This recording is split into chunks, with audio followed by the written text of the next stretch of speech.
this is our very first ever episode. I guess you could say that makes me a tutorial virgin. So please be gentle with me and I will do my best to lead you through what I hope will be a great cityscape painting that you can feel proud to hang on your wall. We're going to be using acrylics. As you can see, the painting looks quite complicated and daunting. Please don't let that put you off. It's really not the case. They're basically very simple marks and they're very easy to do. As you can see, I've made mine slightly more complicated, but yours doesn't have to be. The first one you do can be much simpler. Please take a look at the painting.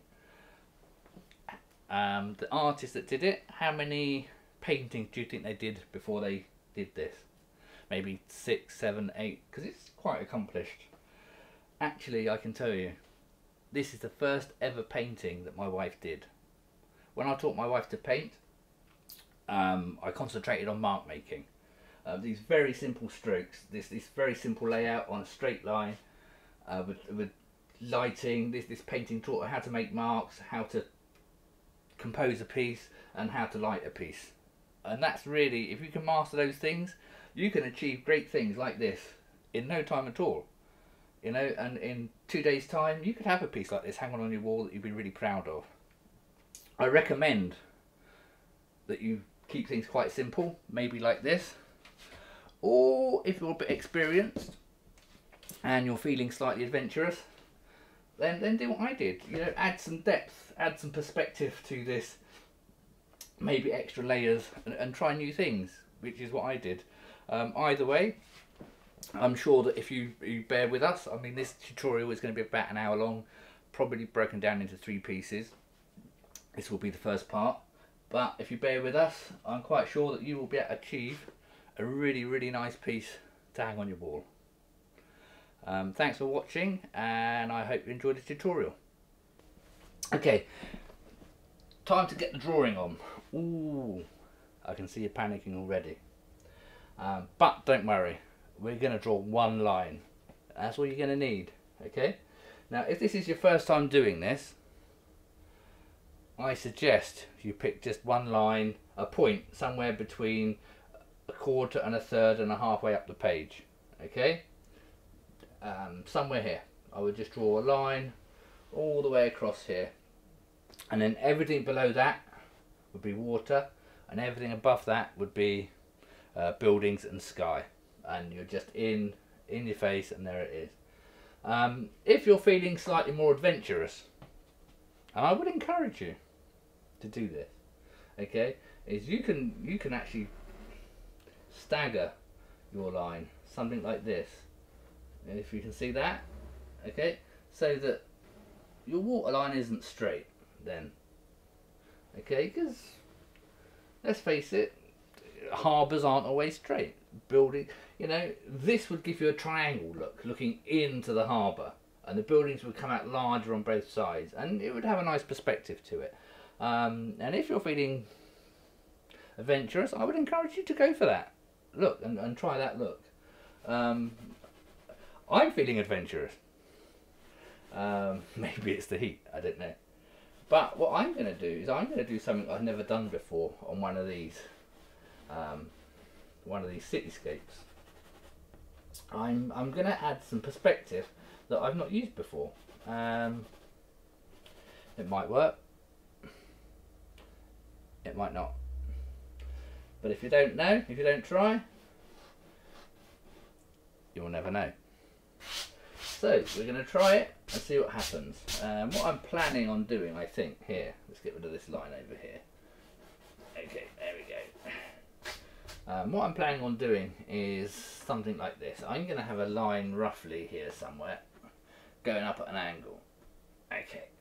You can feel free to copy this if you like, but it might turn out to be a disaster, and it might turn out to be fantastic. Who knows? Okay, and then I'm going to have a straight line at the end. I'm going to level things off. I've never done this, but what this should allow me to do, okay, like that. It's just one line again, really. And what it will allow me to do, it will allow me to have smaller buildings here at the back of the harbour. and larger buildings coming in this way, which will give me a sweeping perspective. And I can even have an island here, maybe smaller buildings, and a bridge, and it opens up more possibilities. And some things I quite fancy doing. So that's it. That's all the drawing we're going to do. It's pretty straightforward. Pick which you would like to do. Mark it on your canvas, and then we're going to mix up the paint. Okay, so we have our drawing, our line. Probably exhausted you doing all that drawing. I told you this was going to be simple. And now it's time to paint. You need to think about colour. We're going to go a very limited palette. I'm going to use, for the sky part, for the background part, I'm going to use these pale blues and some titanium buff and some white, and I've made up a grey. But you could be using anything. There's no reason why you can't be using pinks or blacks or reds or even yellows. You could sunset the background, avoid, you know, but try to work with a limited colour palette. As I've said earlier, less is always more, which is what we're going to go for now. Time to paint. Here's a brush. We're not going to use it. Throw it away. Simple as that. The idea is just to get the paint on the canvas. This is straight out the tube, this paint. And I'm going to just get this paint on the canvas, really. And I'm just going to start with the grey, just so I can see really some colour going down. And from there I will be able to add colours in. Okay, now just use a rag. I have a rag here. Okay, and I'm just going to, you'll see how quickly that covers the canvas. Hey. And I don't have to go mad with it, you know, just get some on there, like this. With box canvases, I would always encourage you to do as you go around the sides. I don't know if you've used a box canvas before. There we go, just like that. But it will save you coming back later when you've finished, and then you'll be struggling to find the colours that you use for the painting to do the sides. So it makes perfect sense really to paint the sides as you go.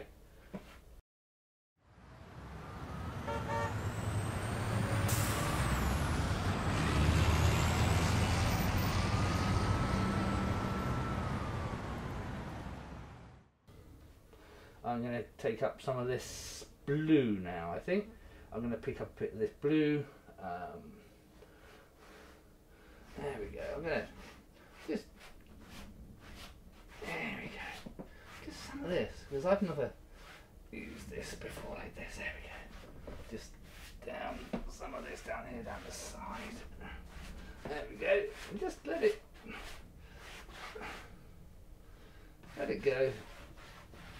Bit of a mess through there, but it's fine.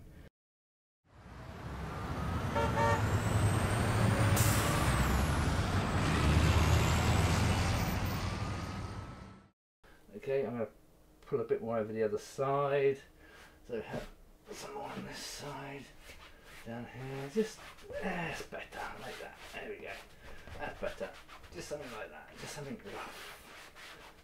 Okay, and now I'm going to look, oh my goodness, look, it's, I better sign this painting Calvin, I guess.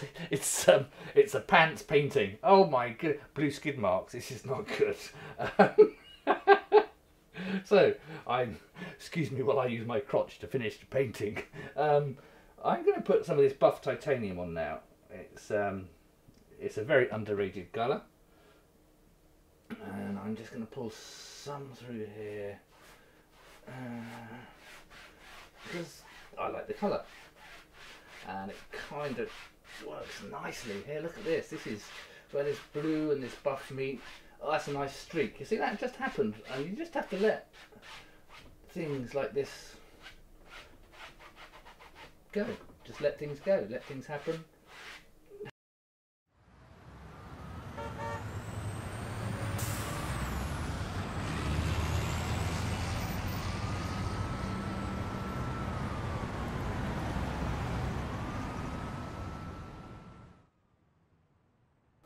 I'm planning to have some kind of a light burst. These work very nicely. If you can have a light burst somewhere in the painting, then these work very, very nicely.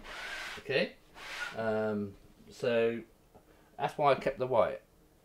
The paint is quite tacky, so I'm gonna find another part of my pants and I'm gonna put, thank you Calvin, and I'm actually gonna put on some white in here now, roughly where I think I might like the point of light to come from. And I think usually I would pick the centre of the painting, but because I've offset this, I'm going to move the lightest part of the painting here, the lightest part of the sky here somewhere, like this. And I'm going to just, you know, I'm just going to lighten this up and pull this white through the other colours a bit until I get an effect that I like.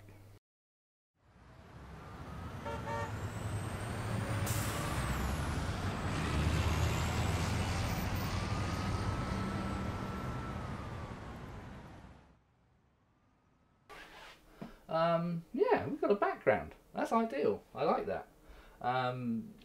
Maybe too much colour in it for what I normally do, to be honest with you. But it's a start. Thank you, Calvin. Okay, so we are going to start laying in the furthest buildings. Now these are the buildings that are furthest from the front row.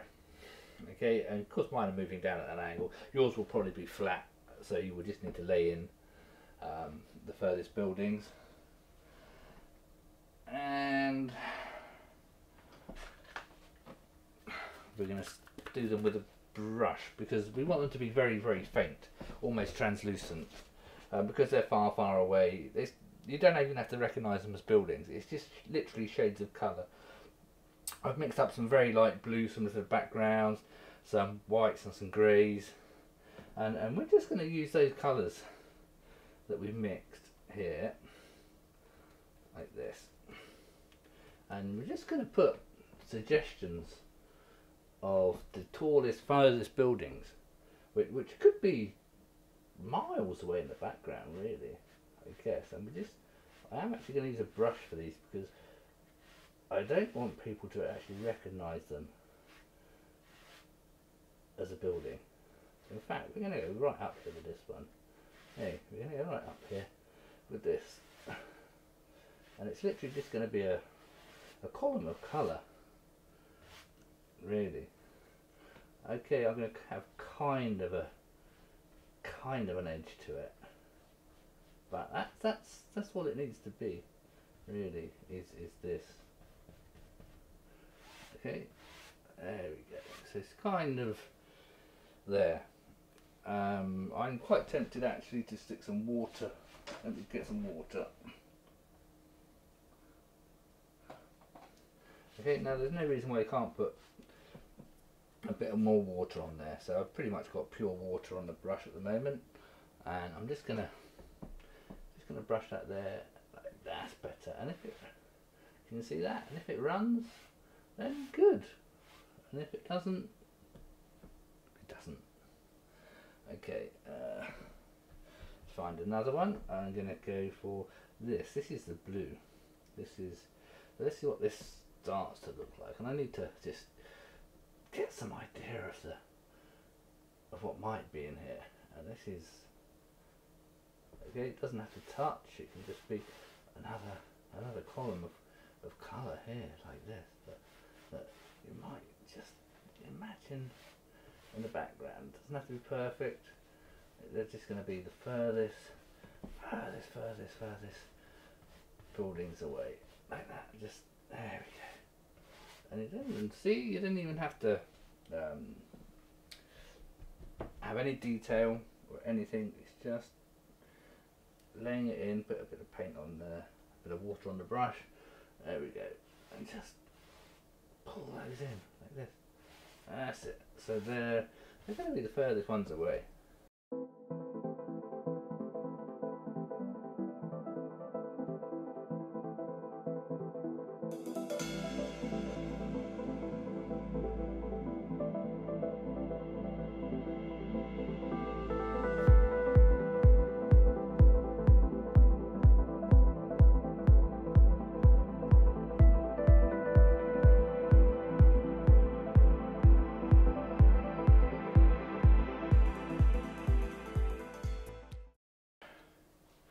So yeah, I'm kind of happy with that at the moment. It's just colours laid over the top in stripes, just suggesting that, you know, there could be something there, and that's how we're going to leave that layer for now. I'm going to let that dry, and then we'll start laying in the buildings properly and establishing the shoreline. Okay, so I've added a few darker colours here just to break it up a little bit. Not much and nothing too heavy, and I will probably lose most of them anyway. I've reduced the size of the buildings coming down here on the horizon. Yours probably won't need to because you will be working to a flat level. And I've introduced what will become a small land mass here. I'm hoping to bring the water through and maybe have a small land mass and a bridge or something. I don't know where it's going to go yet, but we will see. The next thing we're going to do is introduce the first real line, the furthest line of real definable buildings. I'm going to start working reasonably light. I have a nice blue grey that I've made up. I have a bit of turquoise in there, it works quite nicely to make a nice blue grey. And I'm going to start establishing the main buildings at the back, just using shapes to start with. Buildings come in every shape and form. We can have spires, like the Shard, churches, domes, flat facades for buildings, side facades for buildings. There's just random shapes, really, and then we'll work those, and then we'll work on top of that with it. And what we're going to do as we come forward, we're going to get darker in layers of buildings. So the small buildings at the front are going to be darker. Obviously we're going to have light coming through here somewhere, so, and we'll see. So what we're going to do, we're going to start laying in that first line of buildings, and I'm going to start with just a palette knife really to start with, and we'll see where we go from there. This is the grey that I've mixed up. As you can see, it's not so dark and not so light. I'm going to change my line here a little bit, I think. Let's start laying some buildings in, just in the background. Okay, I'm going to go somewhere here, I think. Yeah, you see this. See how this colour here now is much more distinguishable from the back colour, and this is what I'm going to work with. And the lines are going to get slightly more solid as I come forward. Things are going to get more pronounced, and this is, yeah, this is much better. This is what we're going to work with. As you can see, a lot of this will end up getting coloured over because there'll be layers of buildings over these buildings as we go. So I wouldn't make too much or go to too much effort with them. They're literally going to be shapes here. Now you see, for instance here, it's just, you need to be random with this. If you can see here, it's a nice piece of light here that can come through. So I'm gonna do interconnecting buildings here because they always work really well. So we're gonna have that one there. We're gonna have we're gonna go slightly higher for the next building, for the next door building. There we go, something like that.